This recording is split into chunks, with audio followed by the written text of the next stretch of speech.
अभी देश में इतना बड़ा ड्रग्स का पकड़ा गया, 21,000 करोड़ का ड्रग्स पकड़ा गया, कोई चर्चा नहीं। लेकिन शाहरुख खान का बेटा जो है उसे जेल होनी चाहिए, उसके पास 10 ग्राम ड्रग्स पकड़ा है। लखीमपुर खीरी में 8 किसान मारे गए, लेकिन रेड कहां हो रही है? मौलाना कलीम सिद्दीकी के घर पर, क्योंकि कोर्ट में हमने गिरफ्तार तो कर लिया, सबूत कहां से लाओगे? 5 लाख हिंदुओं का धर्मांतरण करा दिया मौलाना साहब ने। वाह, ये आरोप है यूपी सरकार के, जो इन्होंने कोर्ट में दिखाए और मांगा 14 दिन की रिमांड कि मुझे 14 दिन दीजिए, हम सबूत जमा करके दिखाना चाहते हैं कोर्ट में। कोर्ट ने ग्रांट कर दिया। अब 14 दिन लगभग पूरे होने आए। पुलिस के पास उनके हाथ में मिला 1 घंटा जो बजा रही है दिन भर। मौलाना कलीम सिद्दीकी जी ना स्कॉलर हैं, इस्लामिक के मौलाना हैं, और जिसे इस्लाम पता होगा ना, रत्ती भर भी जिसे इस्लाम पता होगा ना, वो ये जानता है कि अगर किसी व्यक्ति को, गैर मुसलमान व्यक्ति को लालच देकर, उसके साथ प्रताड़ना कर कर, उसको डराकर, धमकाकर, समझाकर, बुझाकर, अगर किसी भी तरीके से तोड़ मड़ोड़ कर अगर उसे इस्लाम कबूल करा दिया गया, तो ये इस्लाम उस व्यक्ति को अपनाएगा ही नहीं।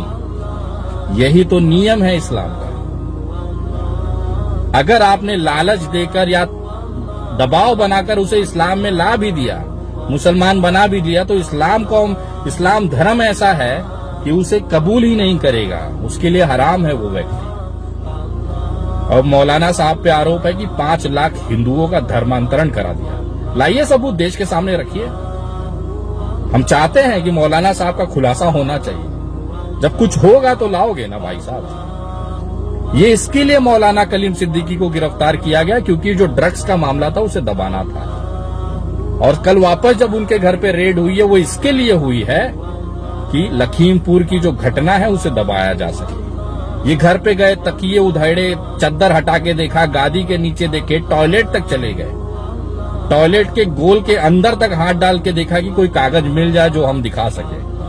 खाली हाथ सब वापस आए हैं। और यकीन मानिए, सब्र देखिए इस्लाम का और देश के मुसलमानों का, कि वो आज भी खुश है, खुशहाल हालत में है। जो नफरत करते हैं मुसलमानों से, बेचारे उनकी जिंदगी झंड हो चुकी है।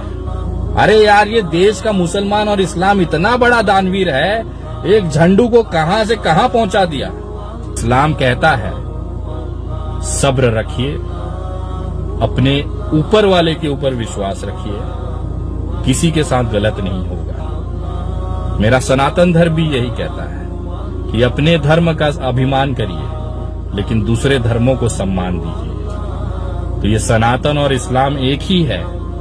उसको मानने वाले, उसकी प्रक्रियाएं अलग हो सकती हैं, लेकिन आखिर में अगर उसका आप समरी देखेंगे, एक संक्षेप में अगर देखेंगे, तो दोनों एक ही चीज सिखाती है, वो है मोहब्बत और इंसानियत।